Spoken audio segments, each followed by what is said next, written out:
Representative Lena Jansen and Kara Roseland are excused. Hope Flanagan is here for Peninsula High School tonight. Thank you, Hope, and we are assuming Ashley will join us. Will you please stand and join me in the Pledge of Allegiance? I pledge allegiance to the flag of the United States of America and to the republic for which it stands, one nation under God, indivisible, with liberty and justice for all. Thank you all for being here. We'll move on to the approval of the agenda. Are there any changes to the agenda? Was there a motion to approve the agenda? So moved. It's been moved by Marcia and seconded by David to approve the agenda. All in favor say aye. Aye. All opposed? The agenda has been approved. We'll move on to capital projects update. I please ask Jeff Green, Patrick Gillespie, and Amy Gordon to present capital projects.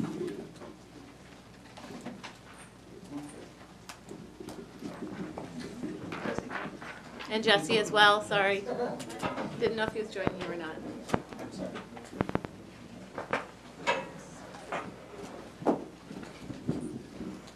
Good evening, Superintendent Jarvis, members of the board. We're here to give you an update on the capital projects. So item one is we've received communication back from OSBI acknowledging the application for state match funding for Evergreen and for Ardendale. And their preliminary estimates exceeded the numbers that we had anticipated. So what that means is that we will be bringing before you on your consent agenda a whole series of resolutions that are required to be submitted with the D7 or to the D5, which is our next application, and the D7, which will follow shortly thereafter. So these are pretty routine. The state gives us sample documents and they follow the sample documents. Some of the wording on some of the documents is less artful than may raise questions. So if you wonder why certain wording is there, please ask us in advance of the board meetings. But we expect at the next board meeting that we'll have resolutions for authorizing signatures for the D process, resolutions certifying that the projects will not create racial imbalance, and resolutions approving the educational specifications. And we also anticipate bringing resolutions approving the value analysis reports and recommendations. So on the last two, the ed specs and the value analysis, it doesn't require your approval of a resolution for the two projects that aren't state matched. But since we are using the same process for all four projects, and since it's important that the board is aware and approves the ed specs and the value analysis conclusions that we've come to, we'll bring you resolutions probably for all four projects on those two items. So we've had a great few weeks on permitting, land use permitting, and Patrick will give us an update on that. Thank you, Jeff. So we'll kind of start with Pioneer. TCF Architecture submitted for building permits and has responded to the first round of land use comments. There will be some adjustments to the plan and elevations as a result of those permit review process. The district will contract here shortly for a constructability review in advance of anticipated releasing documents for going out to bid in November. Interior design is being developed, and as part of that project, we are going to have to move the shot put pit at Gig Harbor High School. Our track coach is hugely excited about this. So, and I'm not being facetious, he really is excited to get it in a place that will actually be good for track. So the reason we're moving that is because we relocated the storm pond down to where the existing pit is, which resulted in a significant saving to the district overall in the cost of the project. So we wouldn't have relocated it if it didn't result in a net big saving to the district. but it would have been fun to watch him try and throw shot put in the pond. The bigger the splash, the more. Number 9, let's see here. Design for elementary 9 was approved by the DRB with conditions. We're hugely excited about that. It means we can keep moving forward. Integris Architects has completed design development documents, which are being reviewed. An updated cost estimate is expected soon. The district will contract for constructability review in advance of anticipated release of documents to bid in January. Gotta go to Evergreen real quick.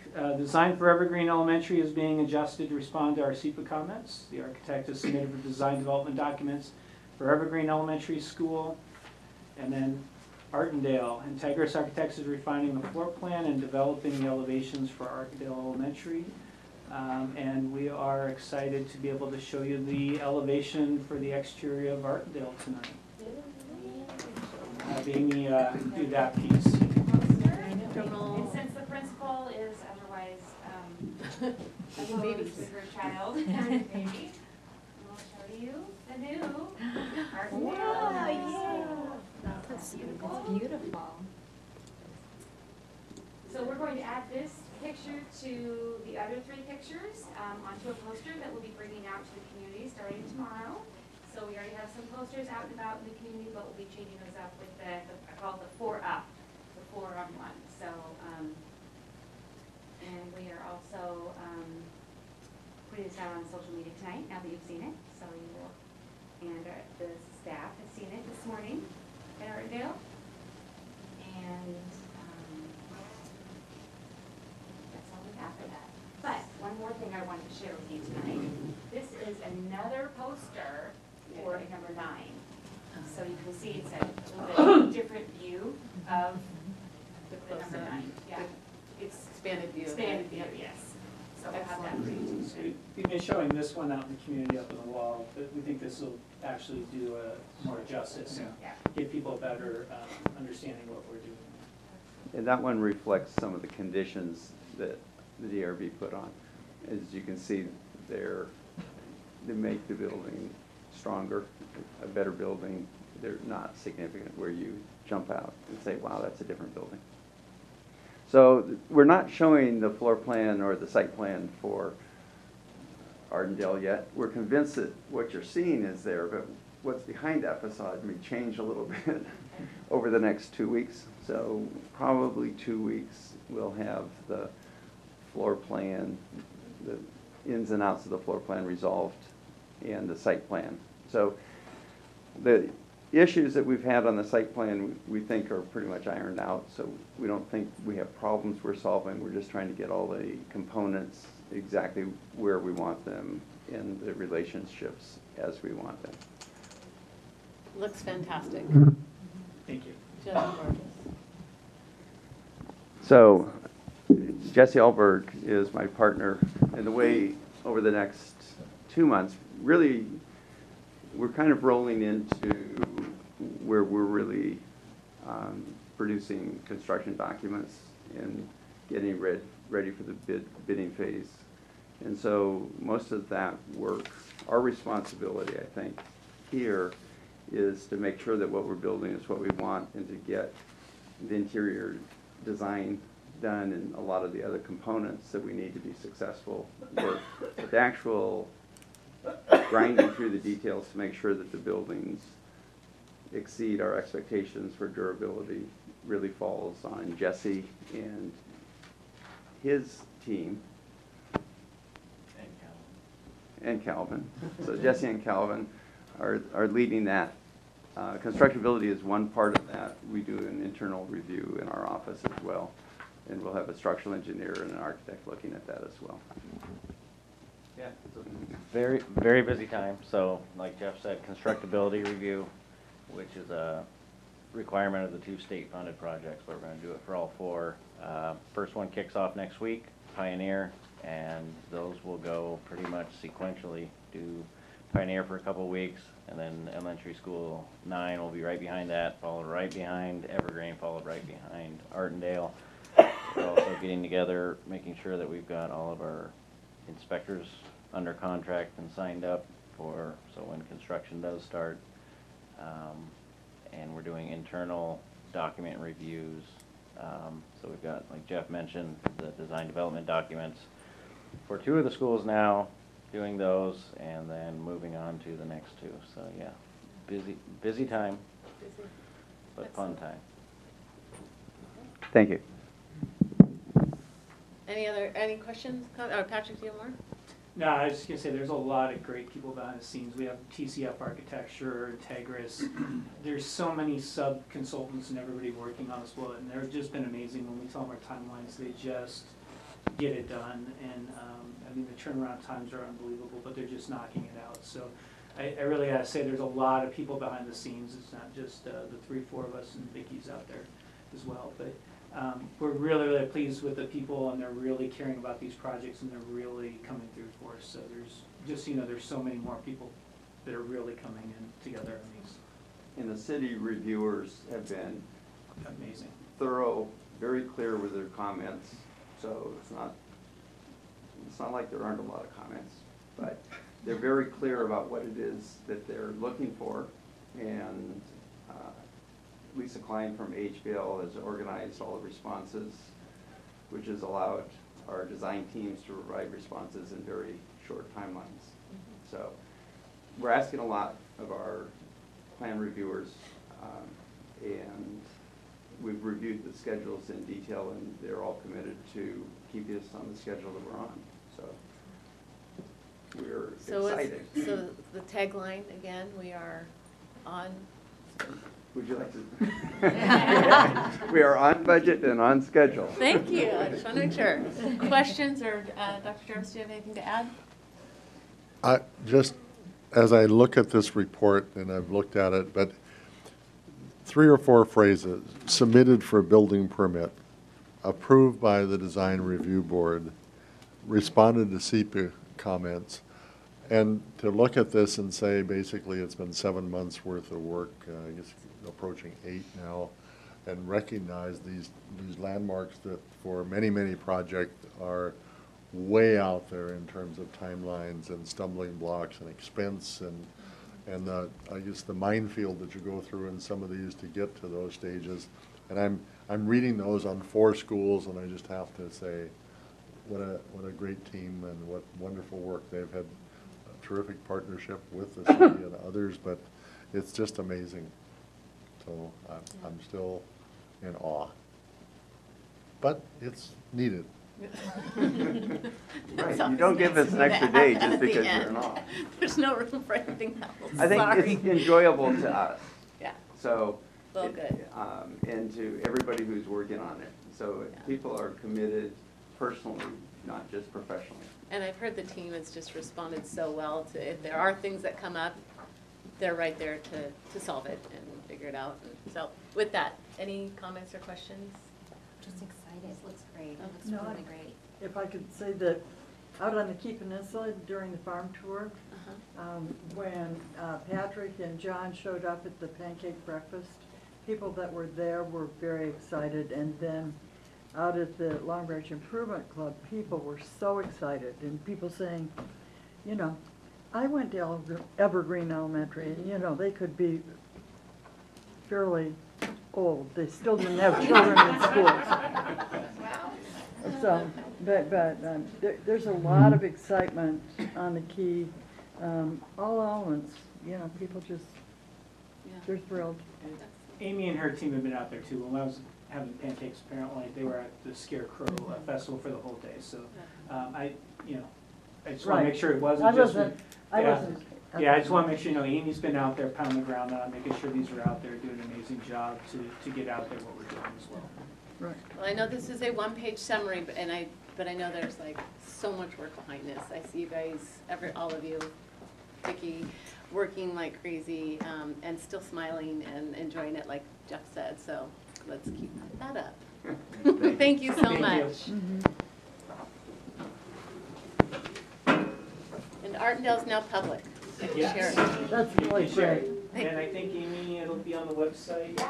Yep, she said This afternoon. tonight. It's probably scheduled. Excellent. Thanks, Amy. We will now move on to consent agenda. Is there any discussion on the consent agenda prior to the vote?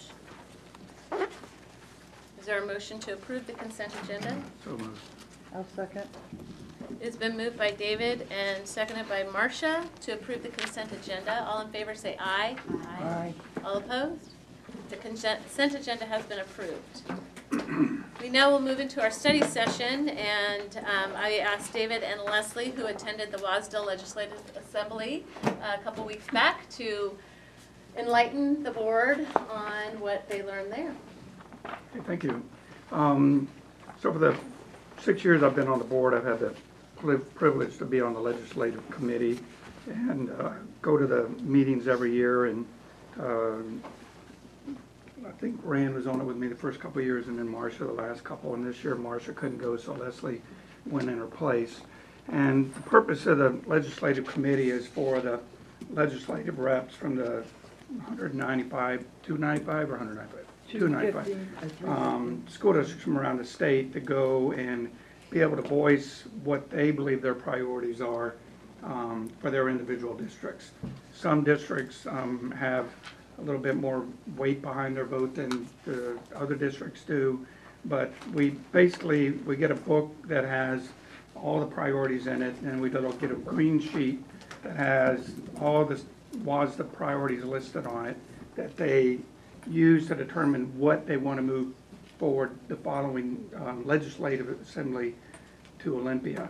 And so in the past we had like 100 that we had to vote on a day, and it just really droned on. This year, this 2019, the legislative committee for WASDA was able to whittle them down to 51, I think 51, just say 51. 51. Sure. So just over 50 to vote on, because there were they decided not to vote on standing legislative priorities. Those are ones that have been every year for more than 5 years, so they just said, we're not going to vote on these because they're already approved. So what happened the night before is all the people from the school districts get their packet and they huddle and they talk, and then our caucuses get together. And so we met with our caucus, Regional 3, and determined what we felt our priorities would be as a region. And then afterwards, Leslie and I went through all the priorities to determine what we felt our school district would be benefit from. So over the course of the day, we listened and we voted. You get if you want to vote yes, you hold your little green card up, and I think Leslie must have my red one because I can't find my red one.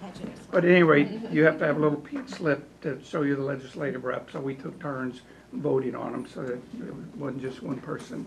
And if you felt passionate about something, either way, one against or for, you can go up to the microphone and argue in front of a room of 300 plus people of why you think something should be voted for or not.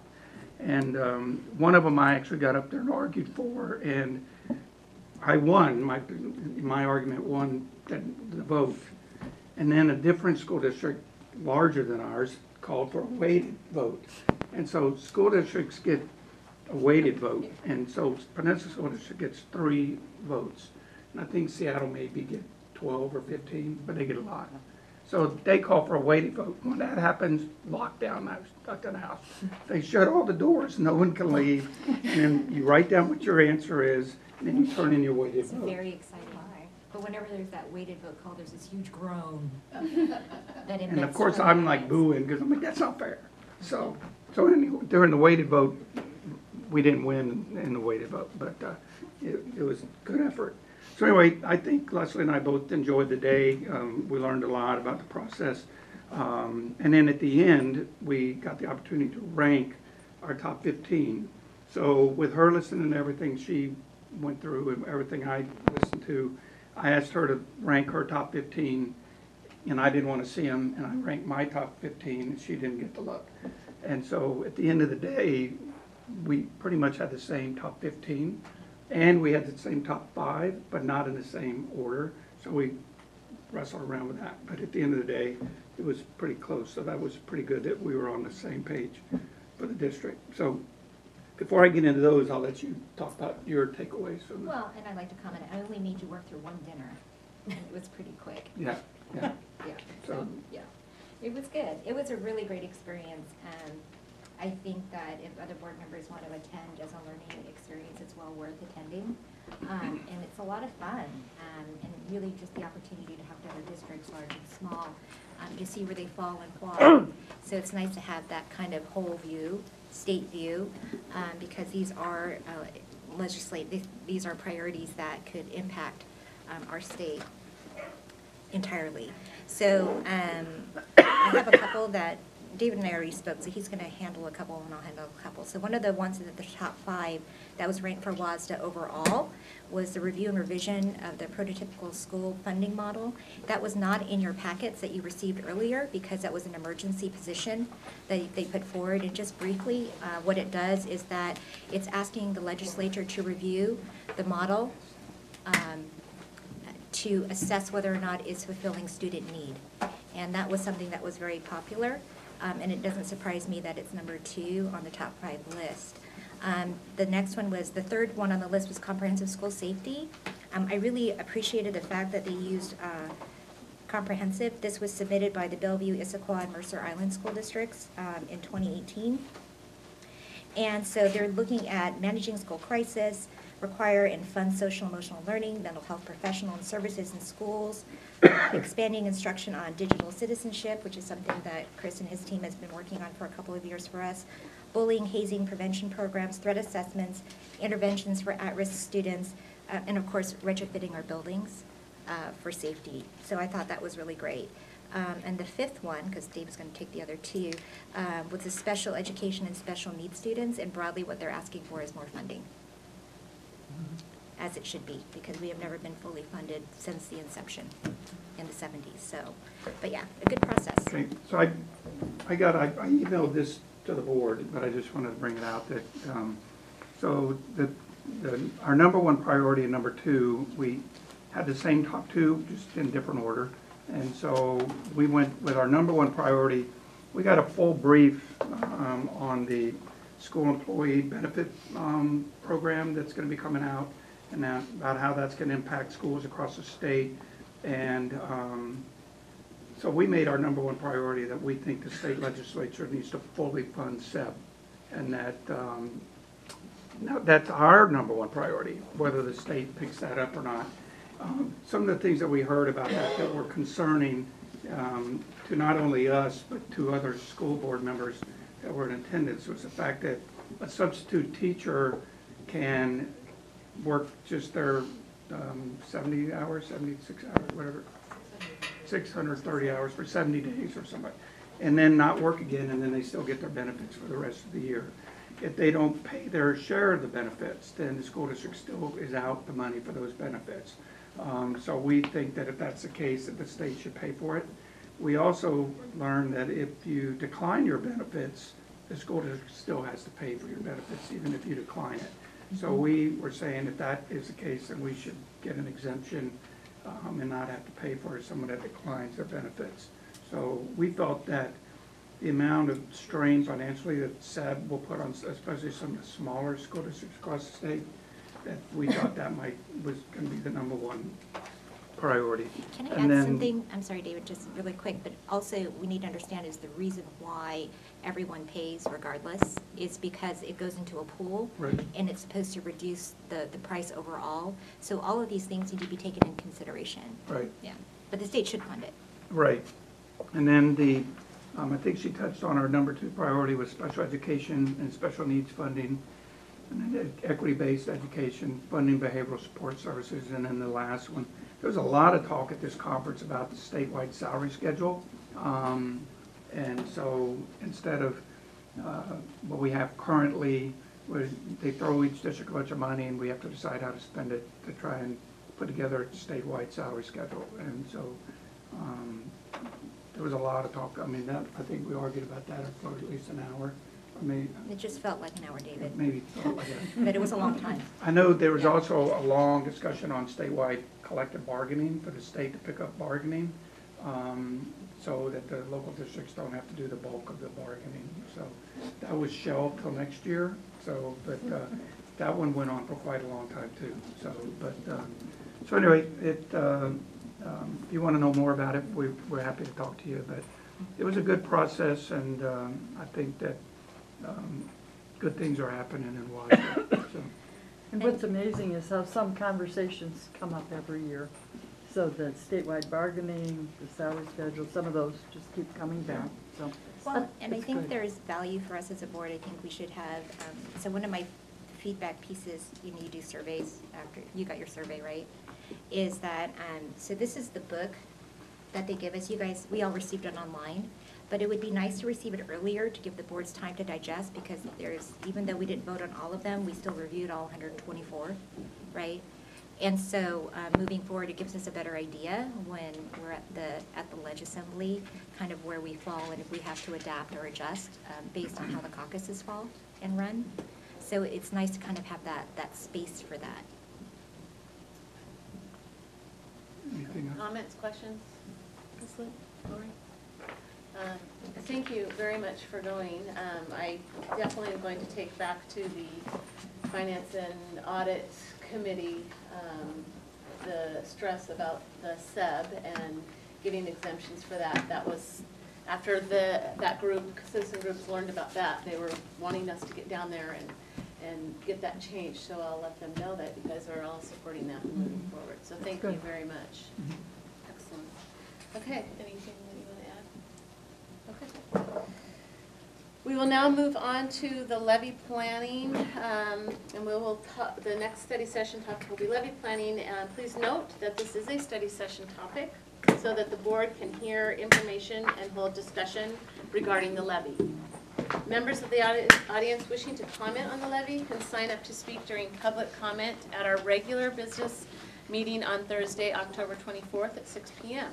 Or please provide information to Brooke or Dr. Jarvis in the superintendent's office to give the board, and it will be given to the board for the next meeting.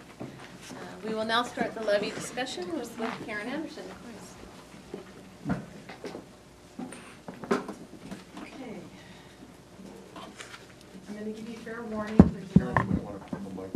Microphone. There's a lot of numbers on some of these slides, so I will give you fair warning that I'll try to walk you through all of it.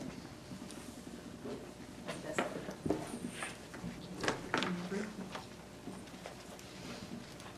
can. Currently, our current levy expires in 2020. So just as a refresher, our current levy was approved by voters in 2016. And the numbers that were approved are on the screen with the estimated tax rates at that time.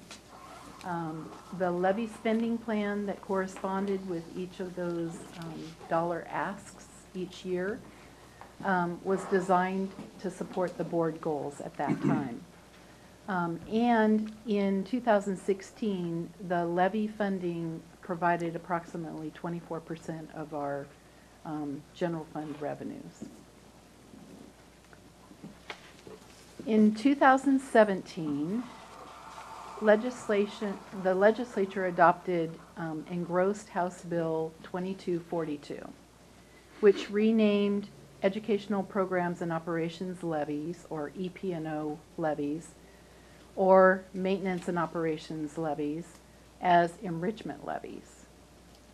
And starting in 2019, they formed a new levy lid, which became the lesser of $2,500 per student FTE, adjusted for inflation beginning in 2020, or $1.50 per $1,000 of assessed value.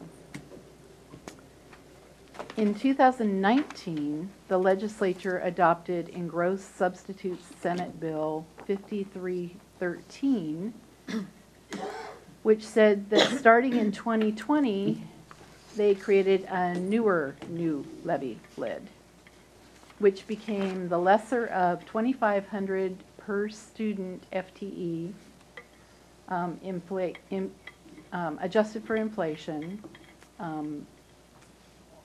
for districts fewer than 40,000 FTE, or 3,000 per student for districts larger than 40,000 FTE, or $2.50 per $1,000 of assessed value, whichever was lesser.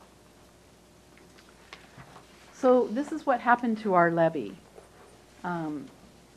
In 2017 and 2018, there were no changes. The changes occurred in 2019, and we became subject to the $1.50 per $1,000 of assessed value rate, which reduced our levy back to $21 million from the 26 originally approved. In 2020, the rules changed again, and we are going to be subject to the per student amount, the $2,500 per student amount. And it's not it was $2,500 in 2019, but with inflation, it's actually $2,570 per student FTE. And that's the prior year student FTE. So in August, the student FTE, the annual average FTE for student count is certified by OSPI, and they send that to the county assessor treasurers so that they can do the calculation for what that number actually is. So they will actually, in the future, all the treasurer or assessor offices will have to go through the calculations. They'll either calculate based on the $2.50 or the per student amount, and they will set the rate at the lesser amount. Okay? But for us, if you take it to a rate from 2,500 per student, it comes out to about 51 per thousand. We'll get there. Oh, well, it was up there, so. Yes. Okay. Yes, that's what it's coming out to be, Right. based on our preliminary assessed value that we just received. So a little bit about what has happened so far and what needs to happen, because there are some new rules with our levy and levy planning. So in August and September, our Audit and Finance Advisory Committee met. They reviewed the changes to the new levy authority, the new laws. We reviewed the calculations. We reviewed the current levy spending plan and understanding the changes for what becomes enrichment. We had to think of assumptions. We had to determine assumptions for student enrollment, what's going to happen to student enrollment over the next 5 years. Assess values, what's going to happen to assess values. Inflation factors for expenditures, salaries, benefits, and costs of other costs of goods sold. And we had to have a discussion about what kind of a levy, what kind of duration do we want to have for the levy? 2 years, 3 years, or 4 years. It's up, is what we can do. In October, the board of directors, we're bringing to you at this study session, we're bringing you all the information. At the 24th board meeting, we would like to finalize what that looks like, what our ask is going to be, so that in November we can submit our expenditure plan to OSBI for approval, and at the same time have the board adopt the levy resolution at the November 14th board meeting, so that we can meet the filing date in December for the February 11th, 2020 special election. Okay, I can't see that far, so I'm going to switch to my sheets here. So when we're looking at the new the levy authority, the assumptions have changed slightly. If you recall, in the past, we had to look at what we thought was going to happen to state revenues. So now we're going to be looking at what's going to happen to our student enrollment, because we're going to be subject to the per student amount.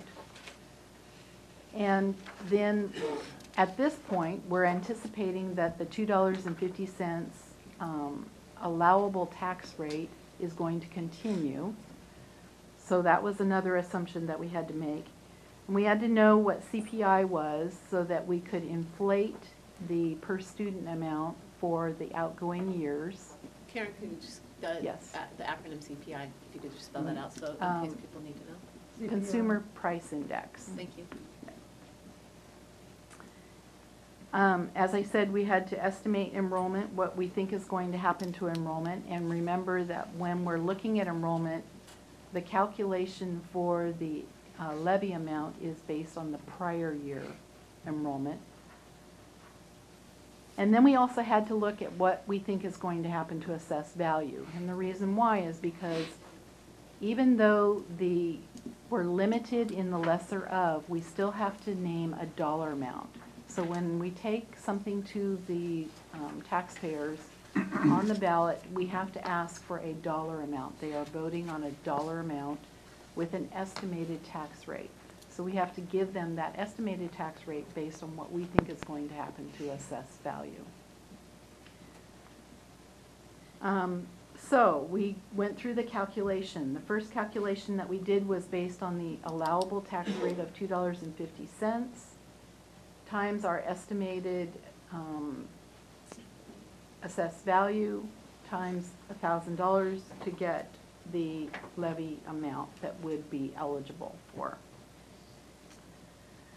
The next calculation that we did was the per student amount, which you take the per student amount times the projected enrollment for the prior year to come up with that. Then you have to look at which is lesser. And as I said, we are now subject to the per student amount. Because our assessed value is so high, we would not qualify for the $2.50 tax rate. So that the per student amount is the lesser amount, and so we identified that as the lesser amount.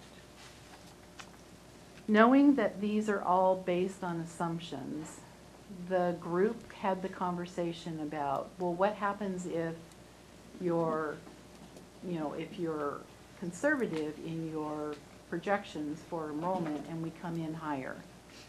If we come in higher and it's calculated as higher than what we anticipate, then we would be limited to what we're asking, because remember, the voters are approving a dollar amount for us.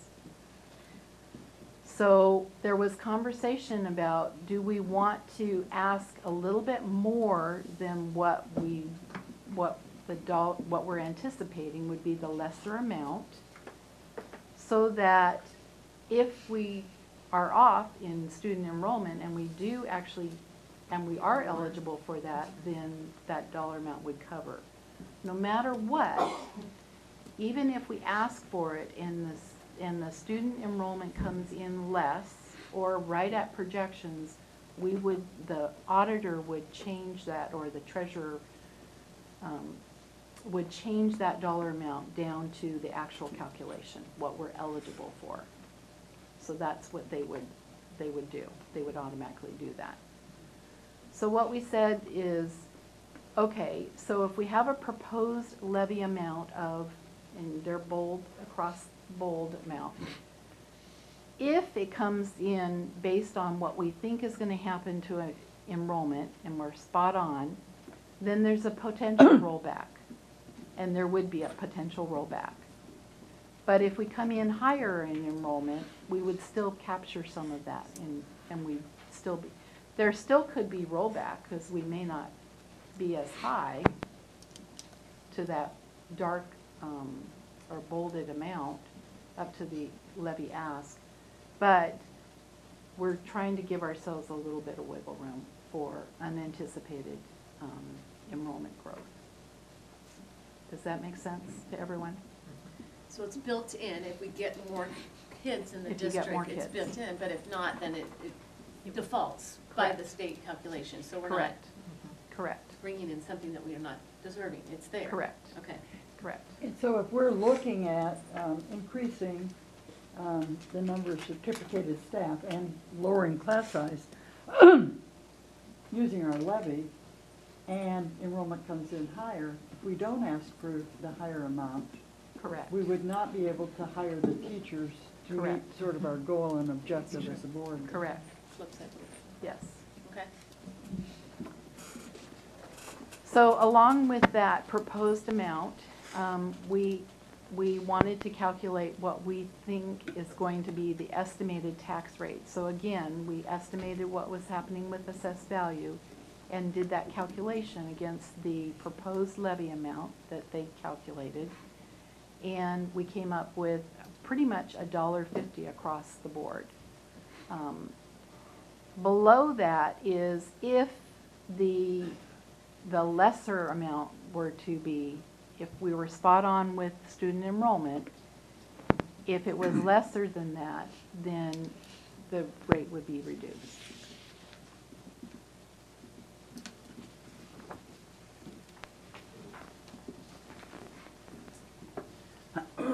So we wanted to take that, remember that a fiscal year budget is actually 2 calendar year collections. So we wanted to take that further and say, okay, what does that look like in a fiscal year budget? So looking at each of the asks or each of the proposed levy amounts that you saw on the previous slide, there's a spring collection of about 54%, and there's a fall collection of about 46%.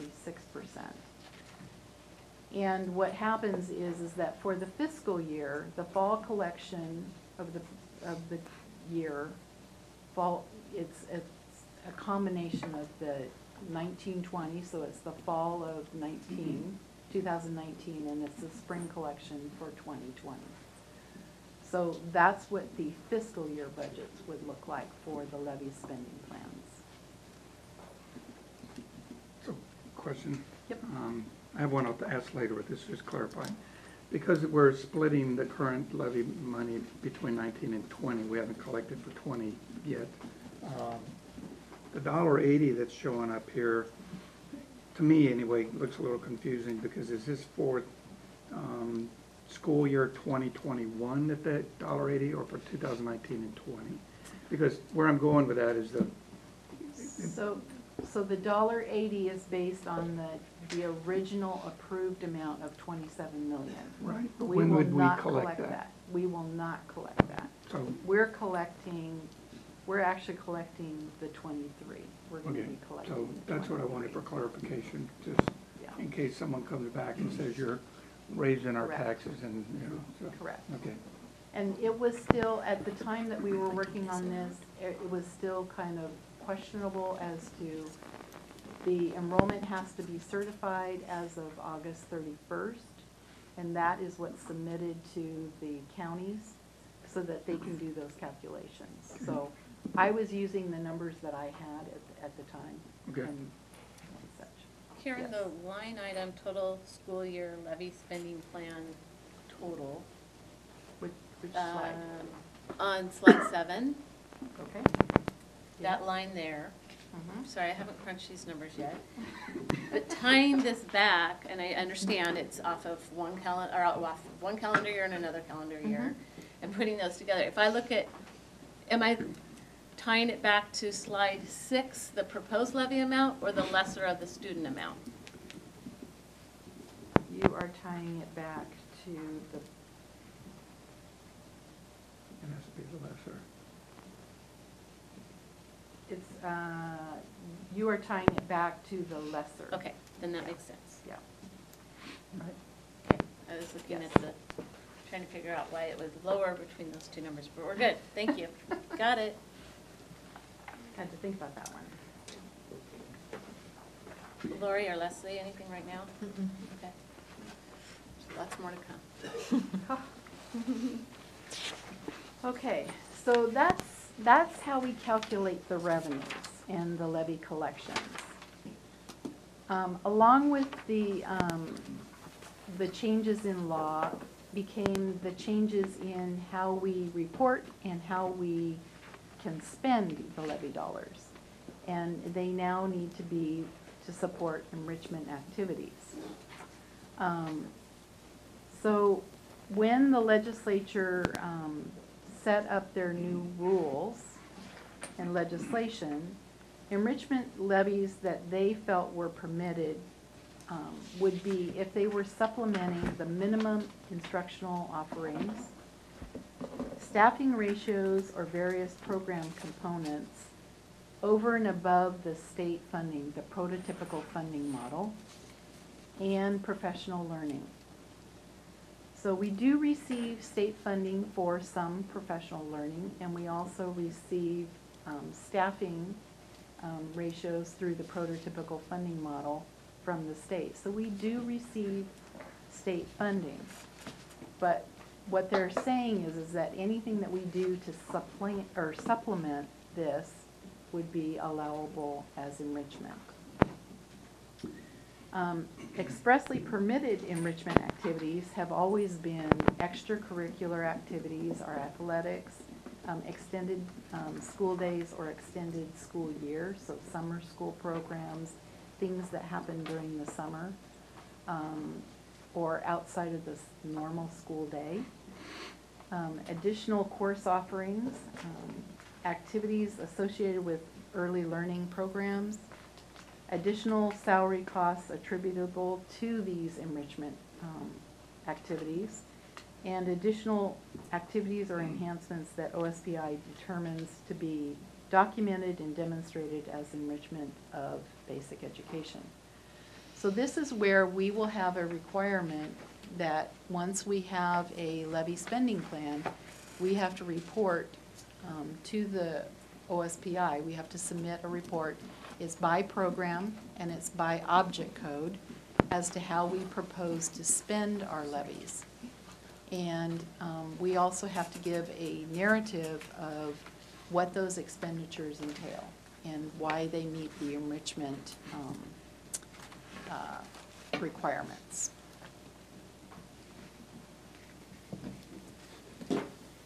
So in the past, we have had our levy broken down by board goal.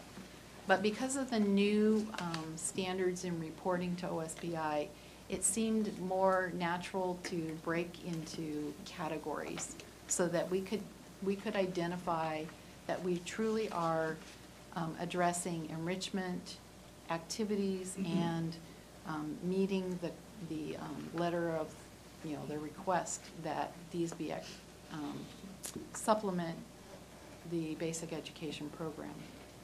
So as we said, our first category is staffing over state FTE, funded FTE. We have a category for professional development. We have a category for safety and security, extracurricular activities, instructional programs, additional supports. We give building allocations, so we do have building allocations that are listed as separate category. We have replacement cycles, which create sustainability. And we still have the preventative routine maintenance projects. It was important that we do acknowledge that we get state funding for routine repair and maintenance, but it isn't enough, and so we are supplementing this with levy funding so that we can do more for our buildings and facilities and grounds. Question? Yes. Is transportation part of basic education? Is that where that Yes. falls? Yes. Yes. So what I've done here is, under each of these categories, I've given some examples, but it's not limited to. Things do change, and we used to say that technology used to be 100% funded out of the levy. Well, now we have FTE. We do get FTE for technology staff. So there have been some shifts, and with the additional state funding, there has been some improvement to what we can purchase. So you'll see, even though our levy is going down, our state funding has gone up, and so we are doing some shifts as far as what has been what has stayed into the levy spending plan and what has been moved out. So we used to spend a lot of funding on our teachers. They had extra days that were basically try. Well, now they're over in the basic ed. Other than for those folks that are not state funded FTE, we still have to pay for, you know, we have allocations over and above the state funding, the FTE. So there's been some shifts, but we're still using our levy dollars pretty much the same way that we have in the past to support. So a lot of what we were doing with levy funds is continuing. So based on the categories, this is kind of the way it breaks down. Again, a majority of our levy is salary and benefits. And then the balance is MSOC, or materials, supplies, and operating costs. So you'll see before you the listed categories. The reason we broke them down by object is, again, we have to report to the state, OSPI, when we submit, we have to say how we're going to spend by object code and by program. So this helps us get that information more informed.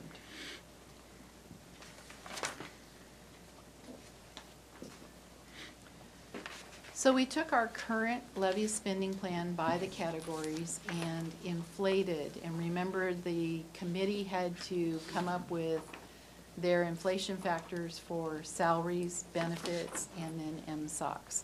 And so this is what over time, over years, this is what those inflation factors would generate. And so we had to balance those out based on what the levy spending plan dollars are coming out to be.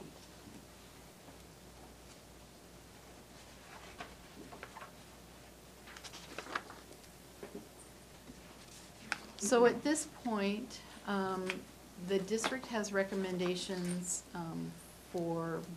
open for board discussion. First of all, we want to make sure that you're in agreement with a February 11th, 2020 special election.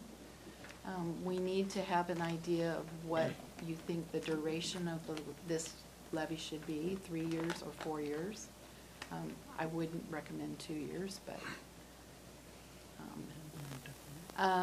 the committee did estimate all 4 years, not knowing which way the board would want to go. So they have proposed amounts that we've calculated. They are a little bit above the anticipated student estimated amounts. And we have the estimated tax rate that corresponds with those dollar amounts. Some questions that came in prior, and I wanted to get the information to you, is we always get the question of, well, what's the cost of a special election and who else is running? So there are 15 districts, school districts in Pierce County. Of those districts, 7 would be running educational programs and operations levies. We are one of those 7. And there's probably, I believe that Puyallup will be running a replacement tech levy. So there will be 7 other districts on the ballot. So they will share in the election costs with us. What I want to do is that I want to check with the other 6 districts and see what they're looking at for duration. If they're thinking of a 3-year or a 4-year, what would be nice is if the majority are going with either or, it would be nice to stay on track so that we're not isolated and going out in the future by ourselves. And so it is nice to have, someone to share the costs with. So I will check on that information and see if I can get that to you prior to next board meeting. Just a visual. This is a very different look at tax rates than what we've ever seen, because every single district in Pierce County was subject to the $1.50 per $1,000 of assessed value. And so this is very unusual, because typically they go all over the board, and because different districts have bonds, and some have tech levies, and some have larger M&Os or higher rates, this is what the 2019 tax rates look like. And for us, it will be very similar, except that our bonds in 2020, our bonds will be at the 79 cents per $1,000 of assessed value. So not a lot of change for us, but there may be some significant changes for other districts, because I don't know which ones will be allowed to go to the $2.50 per $1,000 of assessed value, or if they'll be subject to the $2,500 per student. So this will look very different next year, but it looks very different this year based on how it's looked in the past. Yes? I know it doesn't impact us, but what is CPF, the blue? Capital Projects Oh, Fund. okay, thank you.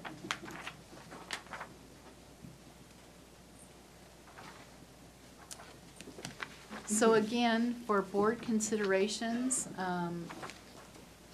basically, we've come up with a title. If we truly want to continue this, this is really an educational programs replacement and enrichment levy going forward. We would propose that we take it to the February 11th, 2020 special election. Not really sure what we would recommend as far as a 3 or 4 year duration. I will check into those other districts. It would be nice to stay in the group. If they're all doing 4-year durations, then I would recommend that we stay with them. If they're doing 3, then I would say move to 3 and stay with them.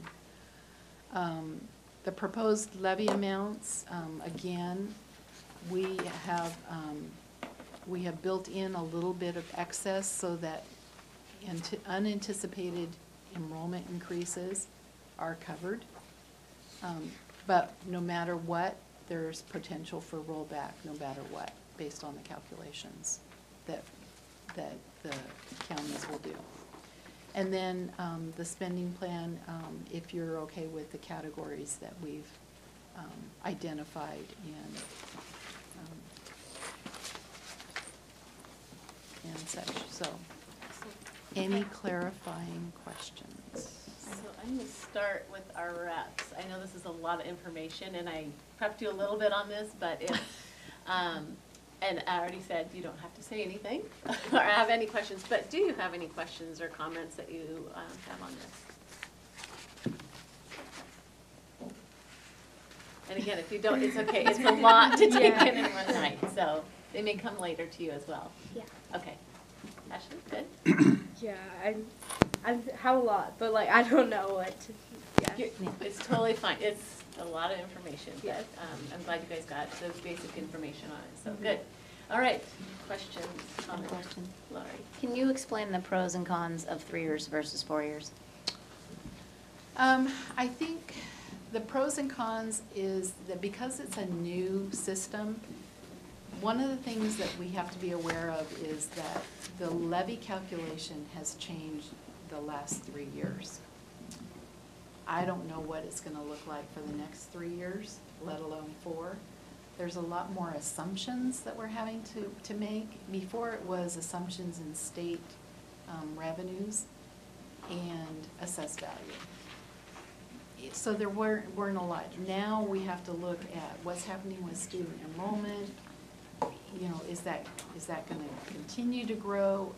Do we wanna go a little bit higher? Is it gonna be less? Are we gonna drop to a certain point where it's a lot more ambiguous right now. So I would say the further out you go, you really don't know where that student enrollment is going to be. So I think 4 years is a little bit more iffy than 3 years. But, like I said, if the rest of the districts are going out for a 4-year levy, then I don't think it would hurt us. The disadvantage being obviously that if you go with 3, then you have to do this all again in 3 years, right? Oh, yeah. It's just, Leslie? No, not right now, thank you. Okay, Marcia? I've been thinking about those categories, so I'm not sure I'm definitive on that. Okay. But if there's some of those categories, maybe we could combine a couple things like building allocations and instructional supplies. You know, Okay. It's something like that to minimize Mhm. for the voters the sort of broader categories. Okay. So there's just a couple, but usually we look at, 5 to 7. max, Okay. But that's just my thinking. Yeah, I can think around that. We can maybe look at safety and security. They might be folded into replacement cycles or, things like that. I would agree. And I agree with what Lori said, getting a little more information about what other districts are doing. Mhm. Are they running 3 or 4s? Because Yeah. with this change, they're facing the same change we are. Yeah. So I'll be interested in seeing that information. Okay. Thanks. Can you remind me, in the resolution, will we list the categories in the resolution? No, in the resolution, it's a ballot resolution, so you're actually listing the dollar amount Right. that will be asked. But you know that multi-page thing that goes, I believe within the context, we can identify what we're seeing as Yeah. enrichment. maybe I misworded activities. that. So, So yes. in the bulk of where all the Yes. writing is, I would agree with Marcia that we have too many categories. People might Mhm. get a little bit spaced out or confused on all of that, so. And for clarification, going back to slide 6, the estimated tax rate proposed levy amount, the $1.50, the amount will be the 25, 26, 28, 29 million with the $1.50 shown in the resolution, correct? And that's to anticipate if we continue to have 700 kindergartners coming in, so. So say that again. Slide 7, 6, sorry. Just one. I just want to know the numbers that you just spoke about that will be Yes. in the resolution. That would be the proposed levy amount, 25, 26, 28, 29. Correct. With the $1.50. With the $1.50. Okay. Yes. And then if we have fewer students come in, that then gets rolled back a bit. Correct. Okay. Correct. Um, No matter what, even if, so we're estimating that in, let's see, let me get my numbers in front of me, because I can't see that far. I believe in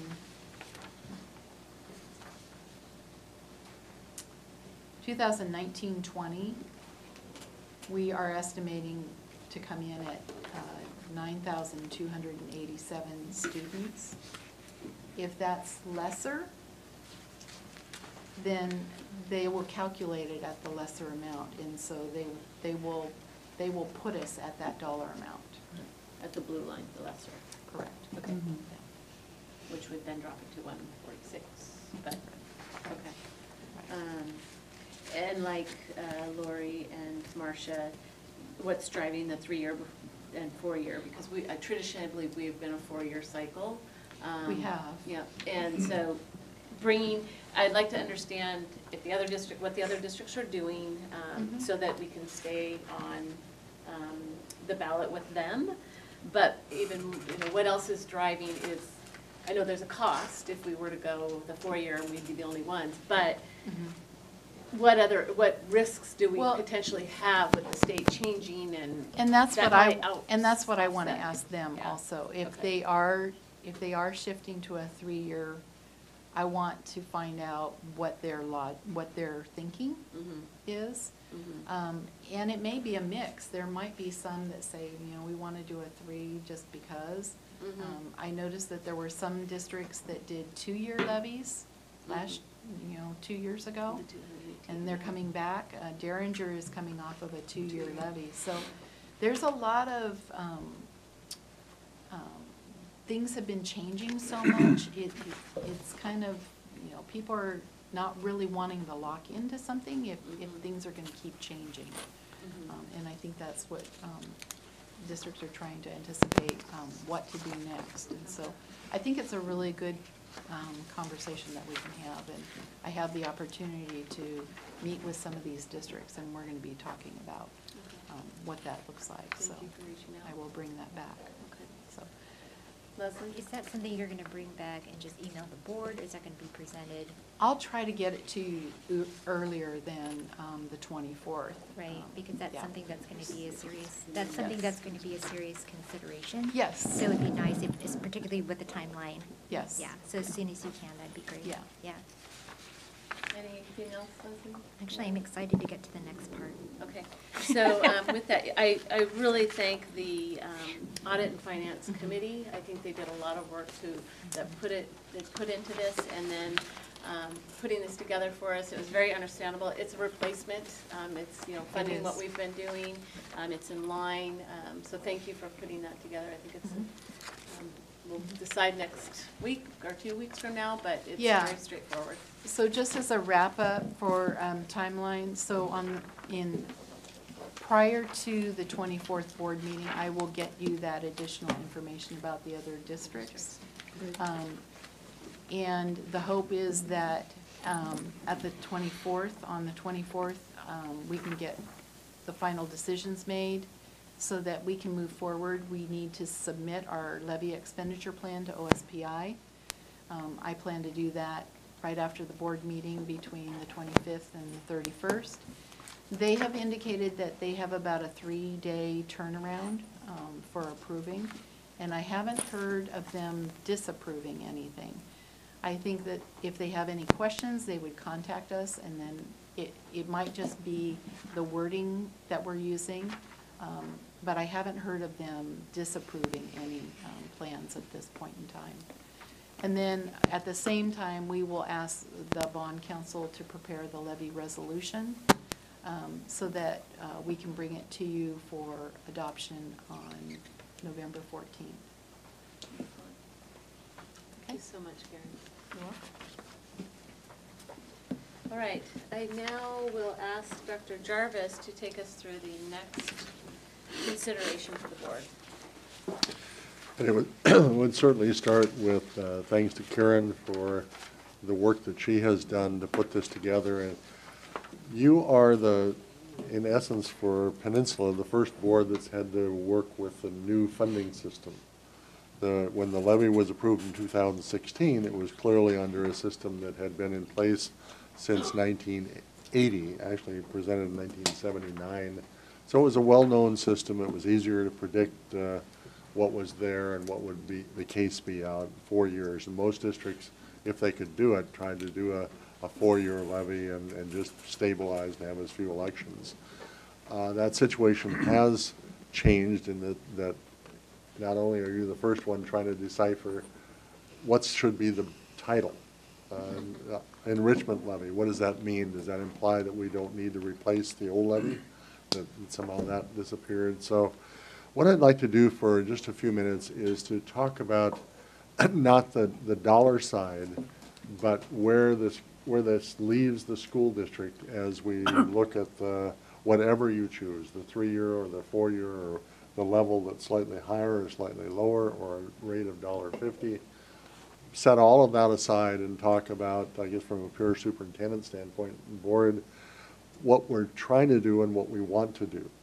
And I'd like to make several comments before we even put anything else up there. And one of those is just to register that as you looked at those numbers, you looked at what would happen if we could tax at the $2.50 limit like a lot of other districts.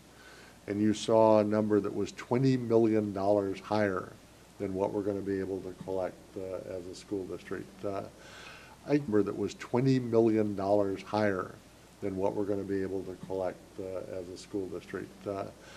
I guess there's a bit of a whine in my voice as I say that, because it's not the matter of the dollars, it's the matter of what do our kids deserve and what are the dreams of the board and the programs that we have in mind.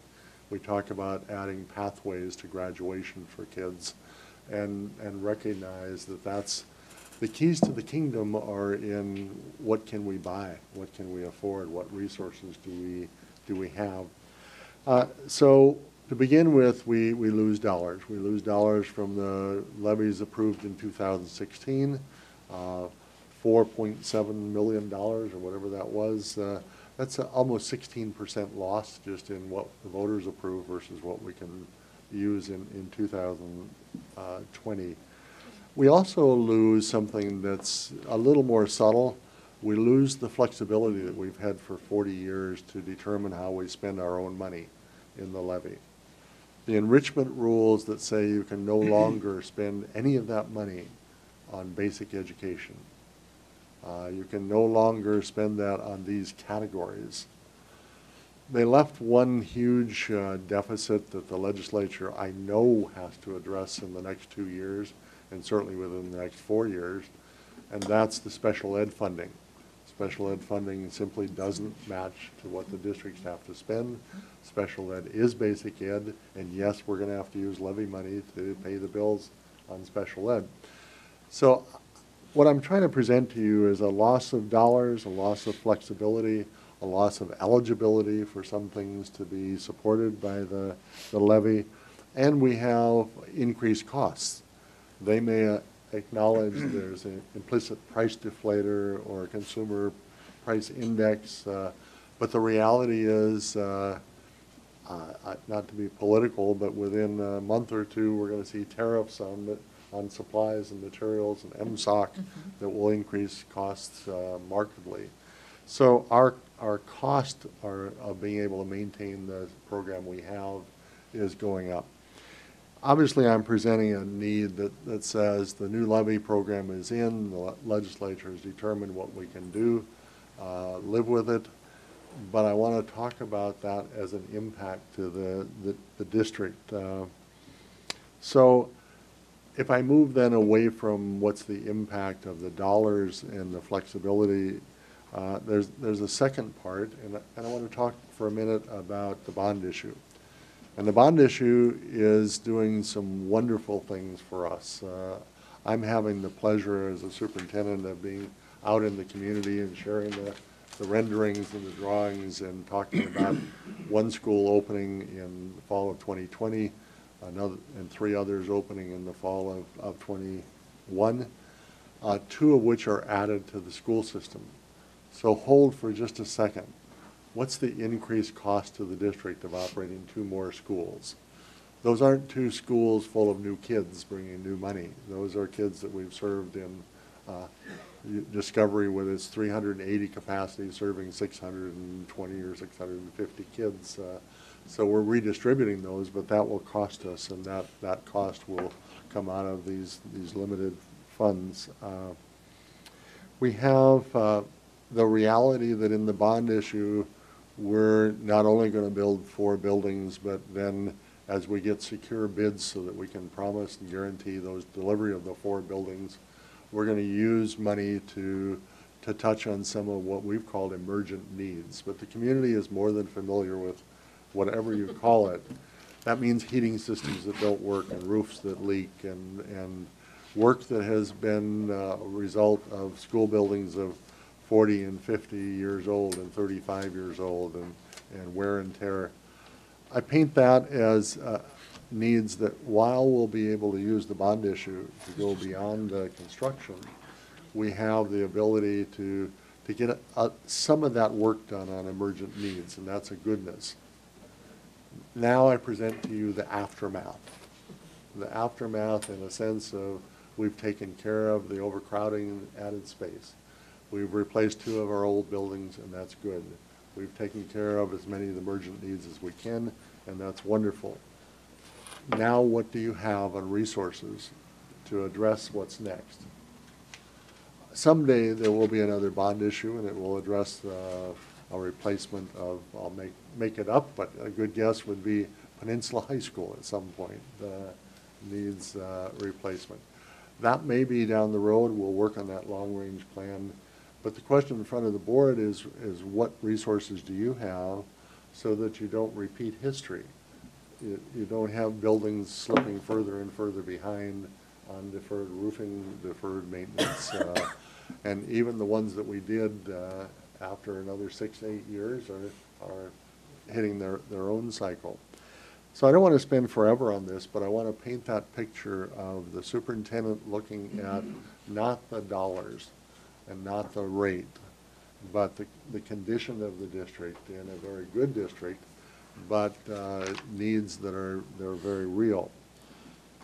You have heard me talk, and part of the joy of doing what we're doing and looking at the work that the legislature did on 1599 and the State Board of Education, how do we increase pathways to graduation? What might those pathways look like?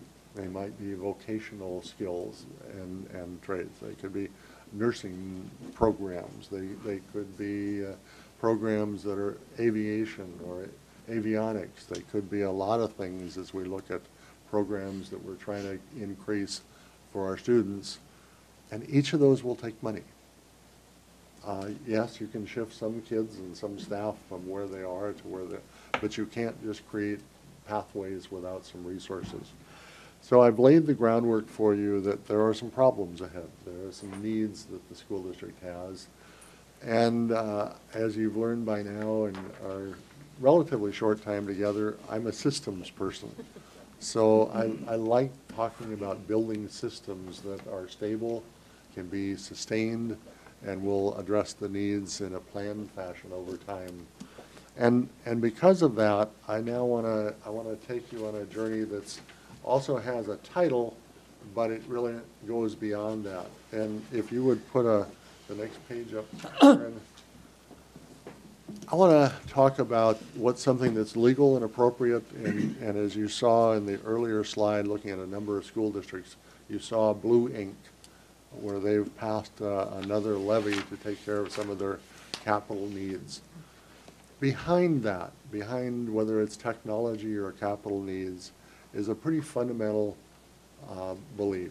You may also know or remember that one of my degrees is in economics, and I try not to burden anybody with economics, but the phrase opportunity cost was something I was taught in college in economics, and that is, if you have the money, what are the opportunities that you could choose instead of doing what you're doing with that money? So in the case of the levy and the levy monies, the more we can handle some of the burdens coming our way, the more we have opportunities to address some of our other issues that are aimed at kids and aimed at programs and not just quote-unquote facilities or technology. So the capital projects and technology level concept is about, in this, what I'm sharing with you, while it would cover some of the costs, those costs in general are costs we're going to have to pay one way or the other. If we don't have a source, it will come out of the reduced levels of funding that you just saw. If we have some other avenue that can pay for those, we have a chance to use our levy for what I would call as enrichment of programs and academics.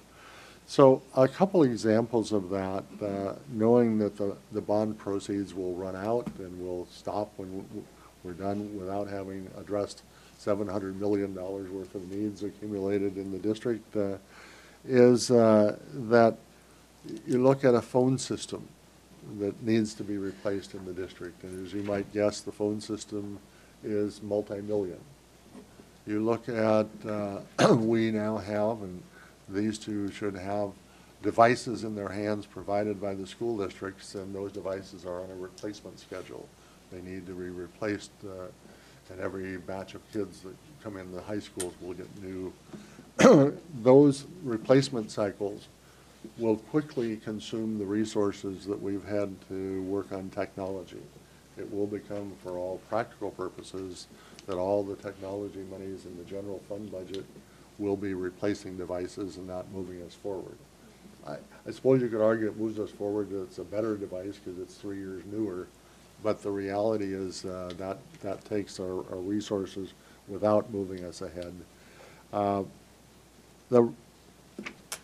The solution look at, or that I would ask you to consider, is that we can run up to a 6-year capital projects levy. A capital projects levy, you look at scenario 1 and scenario 2 here, and they're strictly wide open. You could add as much time, as much money. You can't add time, it's the limit of 6 years, but you could add money, you could reduce money. You saw one district that had a technology levy of, I think it was about 9 cents per thousand, and you saw one that had well over that if you look at the dollars. But these two examples are one that, scenario 1 is if you started with an amount and said every year I'm going to add 5%, because the cost of capital items is going up by at least 5%. So we'll start with about the same spending power each year. It just costs you more by the second year and the third year. And you look at start a $3.5 million and say that would cost us about 21 cents. And then by the time you've added 5% over the next 5 years, you're up to $4.5 million.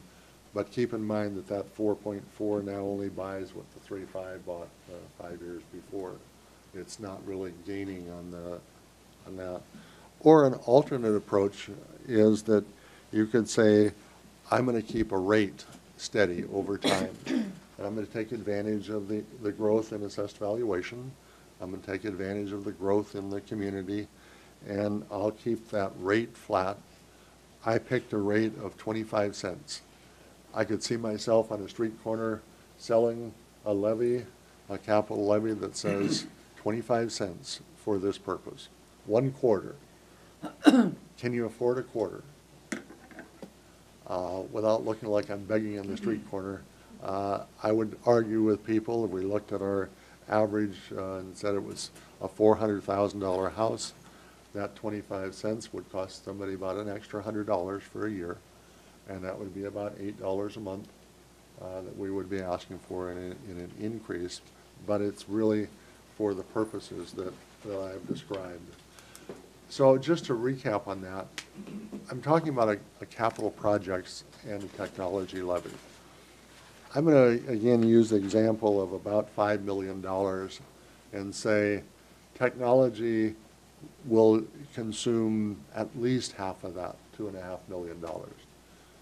And another $2.5 million would be minimal for capital needs if we're looking at roofs and we're looking at heating systems and we're looking at some of the things that break and get aged. But 6 years of $2.5 million in either of those areas does some amazing work for us in terms of what we can do in staying even with it, not necessarily gaining markedly on the capital side, but not losing ground. So we're not getting wealthy, we're not pillaging the community, so to speak, and the taxes, but we are not losing ground, and we are then able to take our levy that you have analyzed now and looked at and use that for the purposes that the board and I think the superintendent will really want to. So the next page on slide 20 gives you a quick look at technology levies by districts. I think in a way you've heard the 3 parts that I wanted to share with you, and that is after you look at the levy and you say, these are the kind of decisions that face us in order to just generate the money. That is huge. The educational program, the enrichment levy, is money that we cannot do without. For all practical purposes, that's about $1 in 6 out of every dollar we have to spend to operate the district. So I need to be able to say to people, we have to replace it. It cannot go away in 2020 and not be replaced. First priority, number 1 priority, never a doubt, that's number 1. But then to believe as we walk away from that we're in good condition as we try to address the next 5 years or 4 years and out project, as Karen said, guess what the situation is and what the growth is. I would say that we need to look at the deficit side of the monies that we've lost the buying power we've lost, the flexibility we've lost, the needs that are accumulating and continue to on the capital side and the technology side. This year, you're going to hear regular reports from our DLR, Department of Learning and Innovation. We really took, as you've heard multiple times, we took the technology and said, you cannot imagine a world of learning in teaching that does not involve technology. We need to move away from technology being something that's separately envisioned of let's put a computer lab in and we can afford 10 or we can afford 20. And we need to talk about these are instruments that have to be in the hands of all of our students, and they have to be able to accommodate the software. They have to be able to accommodate the needs. So with that, I would open for conversation and say to you, I recognize that this district has not had a technology levy. We've been taking it out of the levy, the operating levy, and that world has changed.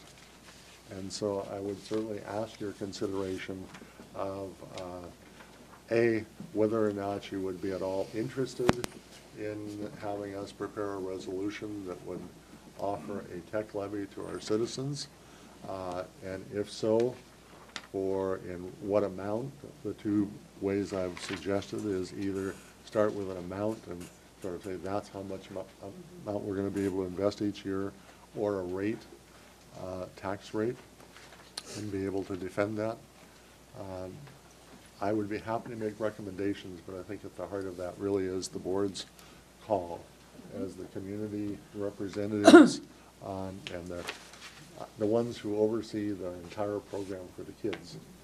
I think first is just to put it in front of you and say, you may not have thought of the levies in this fashion, but it really is economic opportunity at its best.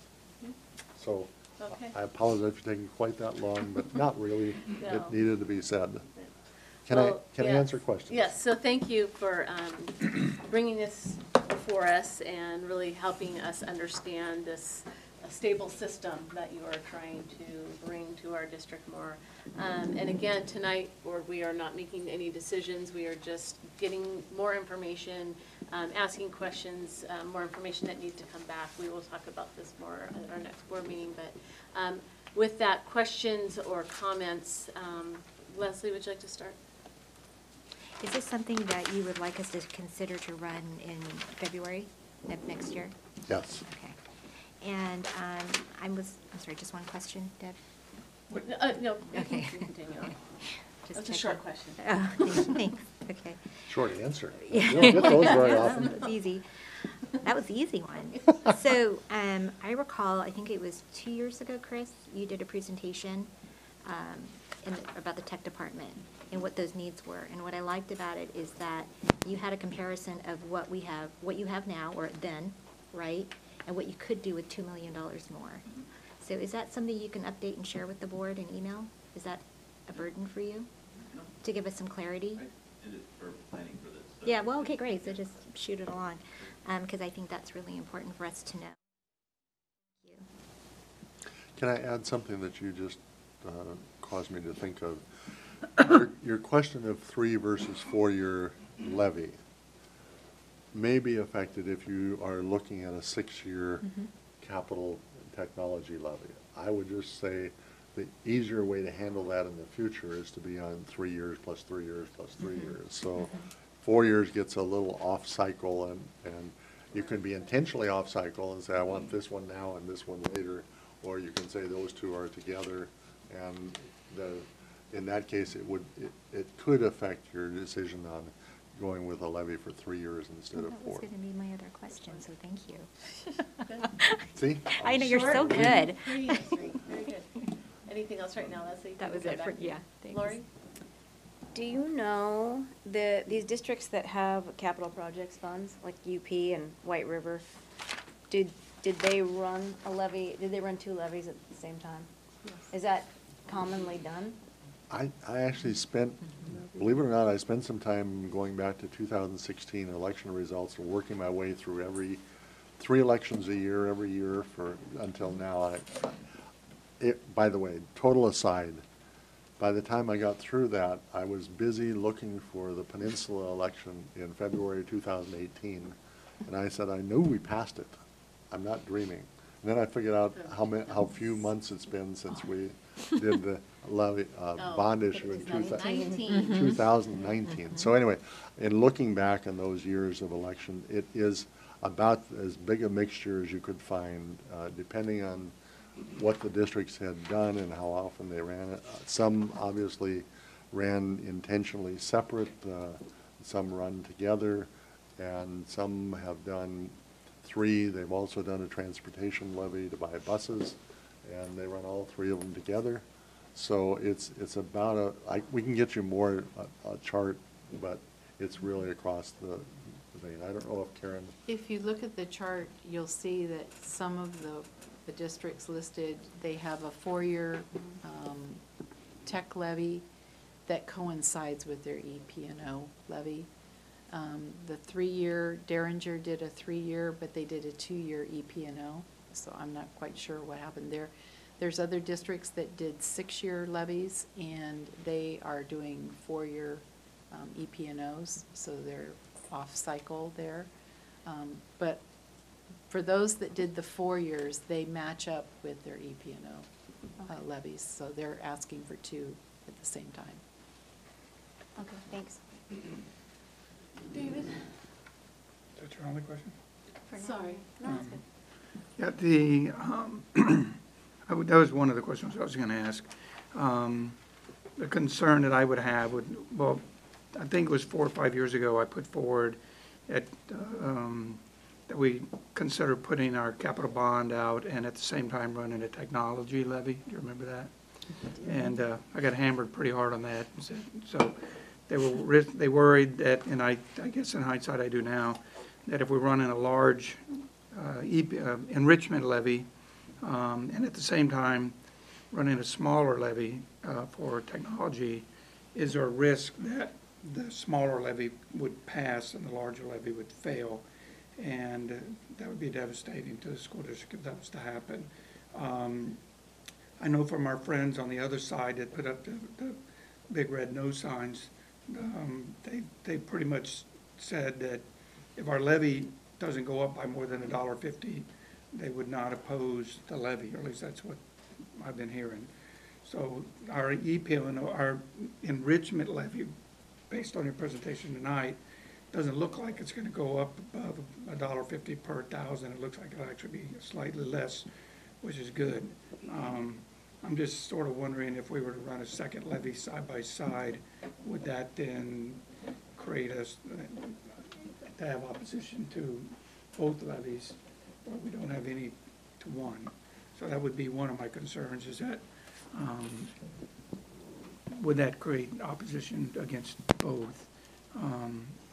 And do we risk the smaller one passing and the larger one failing? Because people may be tax weary right now. And the fact that it's called a capital projects and technology levy rather than just technology, when we just pass the capital bond, I'm wondering what some people would think about. We just passed the capital bond, why do you now need a capital projects levy? So those are a couple of my concerns at the moment. Okay. Marcia? Well, since I came on the board, I've been an advocate for a tech levy. I have to say that I think you have to look at it. What I like about a tech levy is you don't go out and buy everything at once. You buy things on a cycle, and so then you don't have all new and then all old.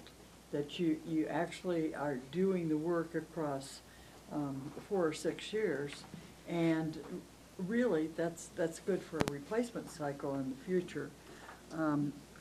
I appreciate what David said about the tech levy, capital projects levy. Maybe a tech and capital levy would work. I think technology is a screaming need. People don't think about telephones as technology.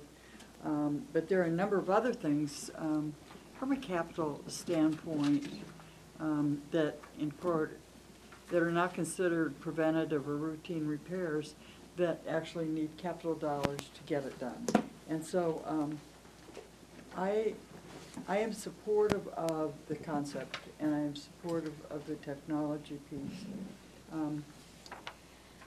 I've been thinking about the 3-year versus the 4-year versus the 6-year.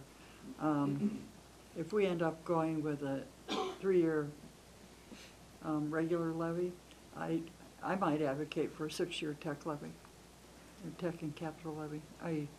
Conceptually, I like it. I haven't made up my mind about the rest of the details. So can I follow up on that? So one of the things I had written down was, and I already mentioned the fact that it says capital projects and technology. I'd probably be able to get my head around it better if it was technology was the first word and not capital projects.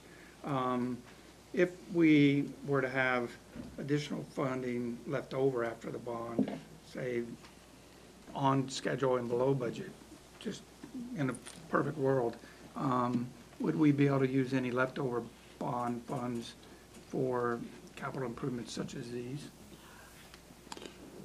We actually will. I mean, that's, leftover is a funny, our emergent needs really are far beyond what we're gonna have left over after the construction of the 4 schools. So we're gonna go with our funds as far as we can go to check off as many needs. But the needs truly rack up in those hundreds of millions of dollars. So there's no danger of having money really left over. We will have needs left over far after the money runs out in the bond. There's also, for reference, there's a time factor. When you talked about buying the bonds, selling the bonds, borrowing the money, if you hold the money for more than 3 years, you start running into an arbitrage issue, and you lose money, pay it to the federal government, which just breaks my heart to even think of, out of the interest money on the bonds. So it really doesn't work as a good solution. Bond money, for all practical purposes, has to be spent on what you said it was, and then within the time frame. And that's, you're right on. I mean, you're addressing that issue that down the road, 4 years, 5 years, 6 years, we will be in that position of we've got the needs and no money. The one other thing I would add is that I think it was one of Karen's very first pages, slide 2, the rate that was going in this community was 219, 218, 217, 216, and we've added the 79 cents for the bond issue.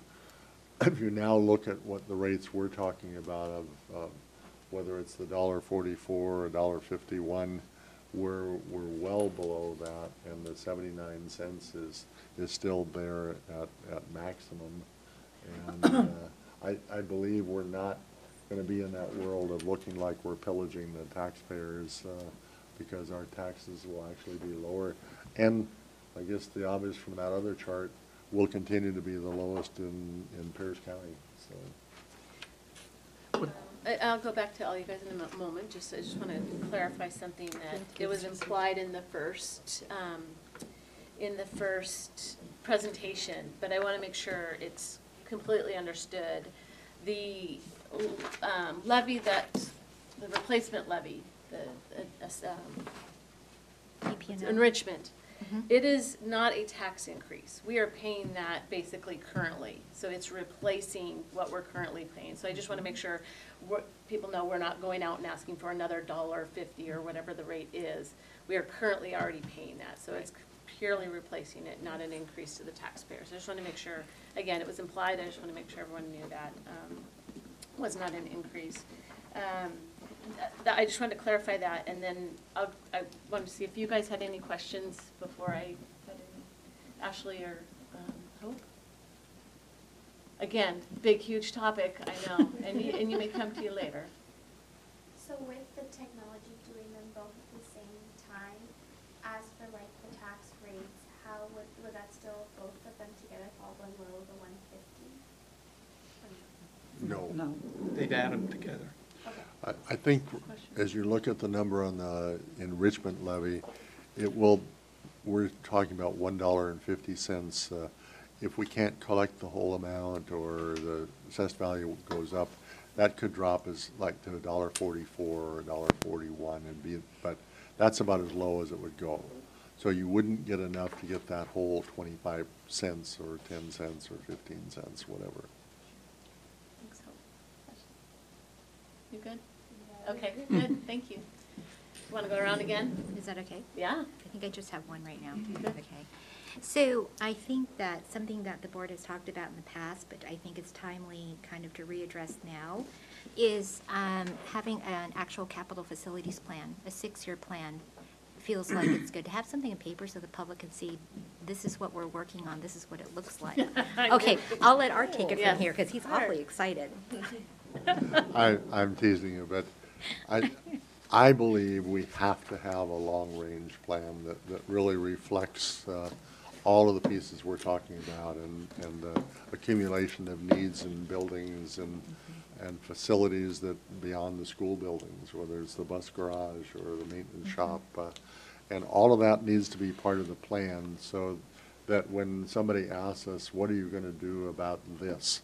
Whether it's a leaky roof at this school or a heating system that doesn't work at that school, or whether it's a 1949 high school that is desperately in need of major issues, that's in the plan. The plan doesn't lock the school board's hands and trying to say, we're going to definitely do this 13 years from now. Right. But it does put everything in a place that the public and the board and the staff knows this is what the plan is.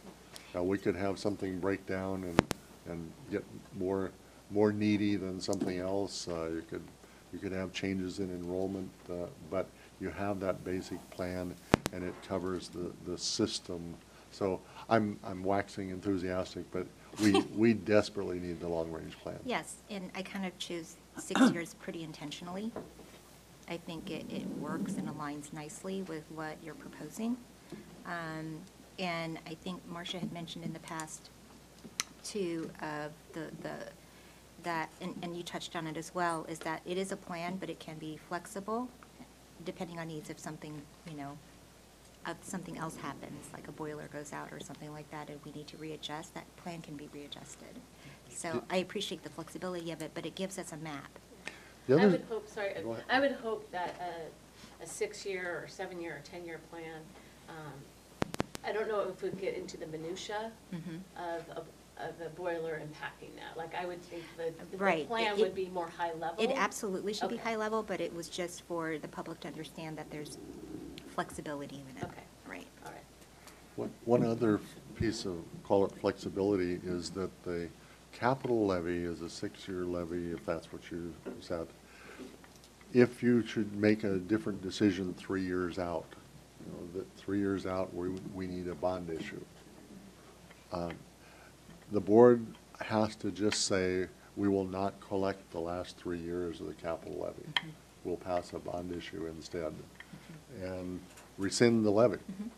That levy, you won't see that happen with the enrichment levy. We simply can't afford to operate without that money, and there's no alternate source. But in terms of the capital side, if the district should take a direction where you say, we're ready for another bond issue earlier than we thought, then you simply rescind the capital levy, and you just don't collect that money, and the public knows that you've rescinded that.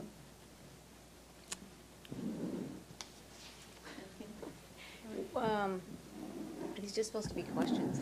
It's whatever you need to get understanding, if you need to get more information so that you can discuss it more on the 24th with the intent to make a decision. Okay, because this may be more like a slew of comments. Well, there may be a question in here somewhere, I have a lot of notes.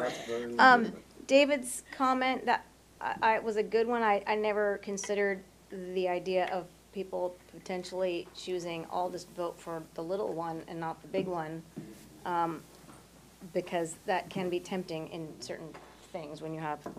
But my overall thoughts are that it's super exciting. I think it's obviously very needed. It's, that's clear. As a concept, the money, the technology, the long-range plan, all of that, absolutely, yes, has to happen. I think the centerpiece to successfully asking for, running this and being successful is gonna be almost 100% in the communication piece. Because as I sit and listen to you explain it, I think if every voter was in this room tonight listening to Art very clearly explain why it makes sense, how it's not really that much money, my concern, which isn't gonna be solved now, I'm just, like I said, just commenting. My concern is that a lot of voters, in fact, I have done this in the past, will just see signs, vote yes for schools, and we'll have the thought, 2 more levies when we just gave you $198 million. Are you kidding? It just goes, that's my fear. So, but if the needs can be correctly communicated, this is a different thing, this is what it's gonna pay for, this is why we need it, then, that'll be outstanding, so, for what that's worth. So has it been our experience in the past that our community broadly, generally speaking, understands the difference between the capital projects and our enrichment levy, or do you think the changing of the name is confusing? It could be confusing, but I think that that's where the message has to be clear. And there is a difference between, there definitely is a difference between a technology levy, if that's what we push forward, compared to the enrichment levy. And it's the communication, it's the education that we have to get out to the public, to the voters. Marcia? There's another element, building on what Art said about the bond and levy and all the rest, is that you can purchase different kinds of things with a technology levy. A technology that you may not be able to purchase with bond money because of the payback time.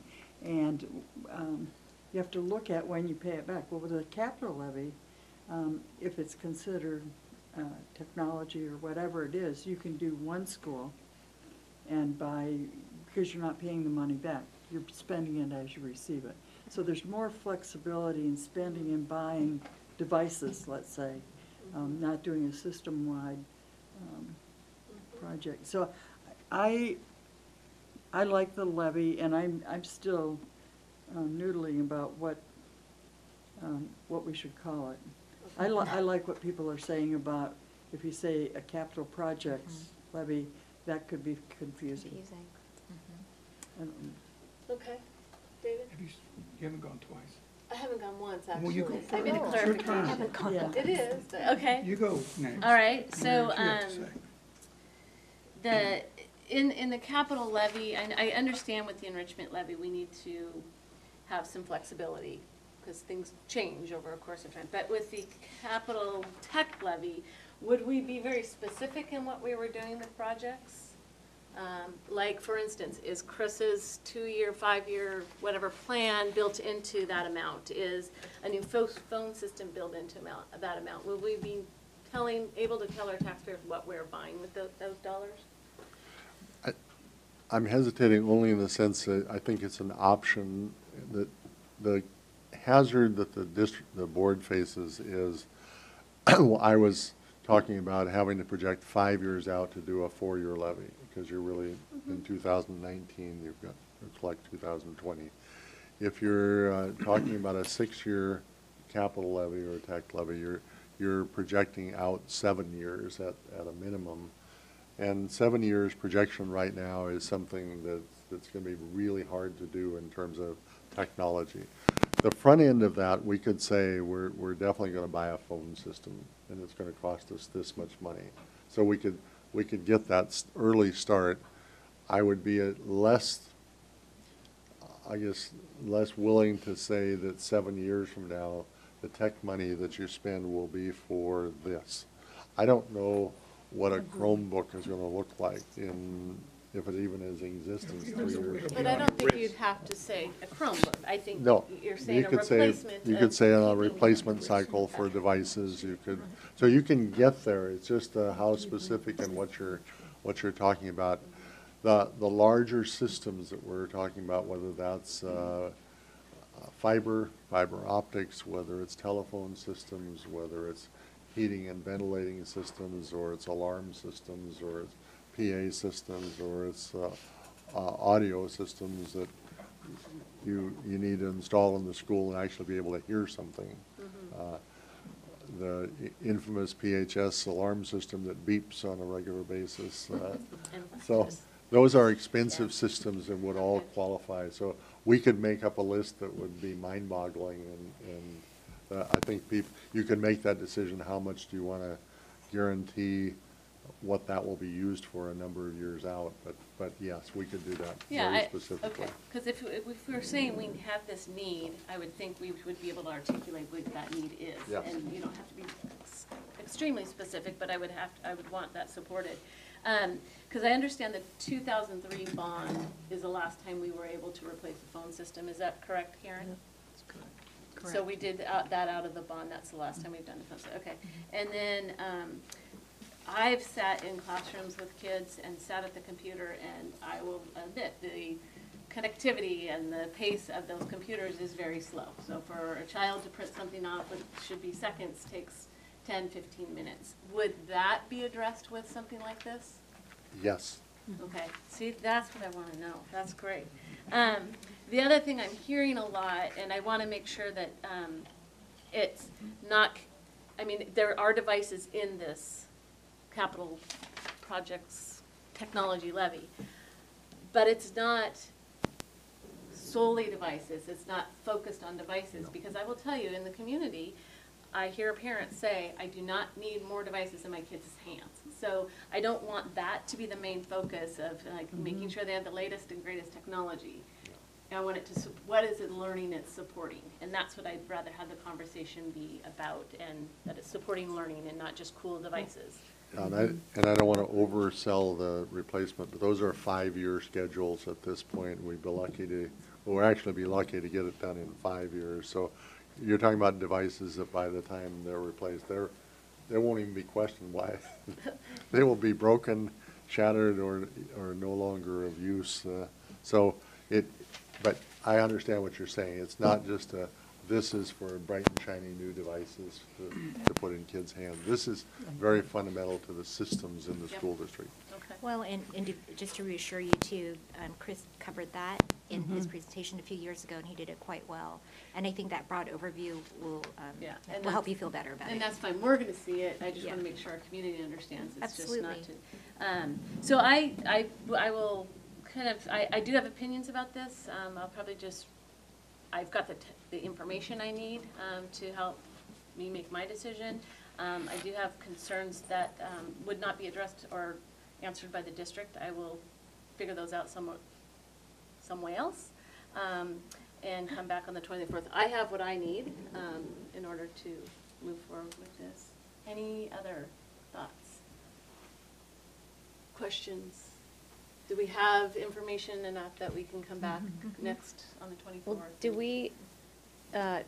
we have an amount, or that's yet to be decided? That's Or this- how, that's I mean, I this see year. this, but are these the actual two different things we're choosing between, or are these just examples of a chart? You know what I mean? Are we actually talking about 21 Those are really cents, or is this- examples of two different ways to go Right. and recognize that any amount could be substituted in either the tax rate or the amount.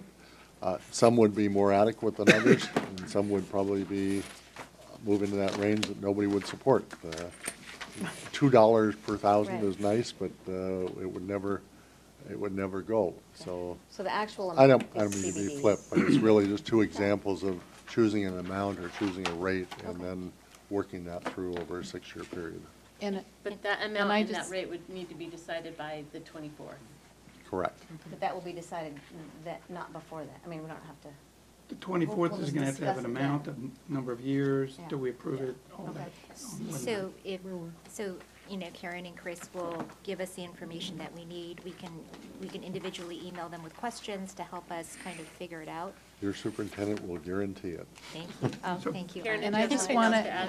to reiterate that if you're looking at a rate, remember that what you're going to list is a dollar amount. So it may not come out to that rate based on what happens to assessed value.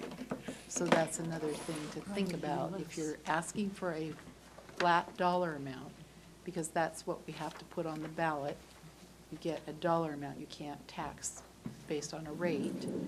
So you're giving an estimated rate. So we would, for this, we'd have that You'd do the estimated same rate as thing, well with yes. the enrichment levy. Yes, and just to clarify, when we're talking about replacement cycle of devices, it doesn't necessarily mean student devices.